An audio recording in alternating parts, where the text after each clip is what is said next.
ഞാൻ ചോദ്യം അങ്ങോട്ട് ചോദിച്ചോട്ടെ. തലച്ചോറിനേക്കാളും വലിയ കണ്ണുള്ള ജീവി കരയിലെ. അത് ഉത്തരം പറ. അവിടെ മത്സ്യകന്യക വന്നോണ്ട് ഇനി മത്സ്യകന്യക എന്നാണ് ഉത്തരം. കരയിൽ ജീവിക്കണ ജീവി മത്സ്യകന്യക അല്ലേ?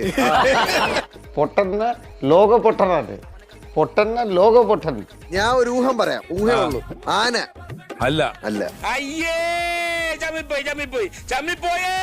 അത് ഒട്ടകപ്പക്ഷിയാണ്. ഒട്ടകപ്പക്ഷിയാണ്. പൊതുവിജ്ഞാന ചോദ്യം അടുത്തത് പെട്ടെന്ന് പറയാം. റോസ് കളർ ബ്ലഡ് ഉള്ള ജീവി. ഒരു ക്ലൂ തരൂ. എന്ത് ഈ കക്ഷിക്ക് എന്ത് ഹൈറ്റ് വരും? ഹൈറ്റ് അങ്ങനെയൊക്കെ ചോദിച്ചാൽ അതൊക്കെ അറിയായിരുന്നെങ്കിൽ ഞാൻ എക്സാം എപ്പോഴും പാസ്സായി. ഇത്തരം ചോദ്യങ്ങൾക്ക് ഉത്തരം അറിയാമെങ്കിൽ പണ്ടേ ഞാൻ കളക്ടർ ആയനെ. താൻ എന്താ പഠിക്കണത്? അത് ഗസ്റ്റ് അടിക്കോ? ഗസ്റ്റ് അടിക്ക്. താൻ ഡിഗ്രി ഫസ്റ്റ് ഇയർ എക്കണോമിക്സ്. അതെ ഉണ്ടാണ്.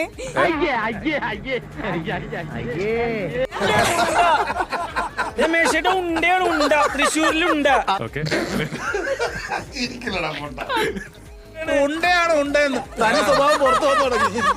ഇവള് മിടുക്കിയാണല്ലേ.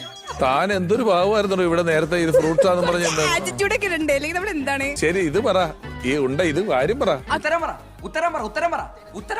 ഓക്കെ, അപ്പൊ ഞാൻ 8ലാണ് പഠിക്കുന്നത്.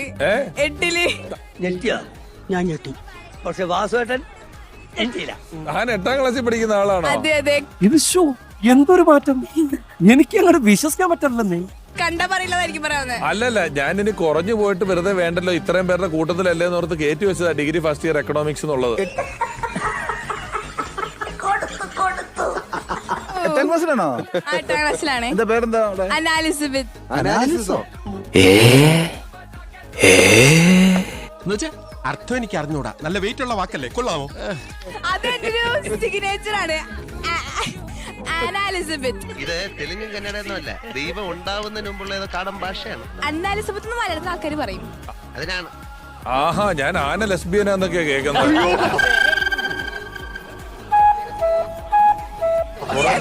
കേൾക്കുന്നത് ഉണ്ടേണ്. ഓ നമുക്കിട്ടെന്ന് വെച്ചല്ലേ. ഇത് നീ ചോദിച്ചു വാങ്ങിച്ചു. ഉണ്ടേണ്. ഉണ്ടേണ്.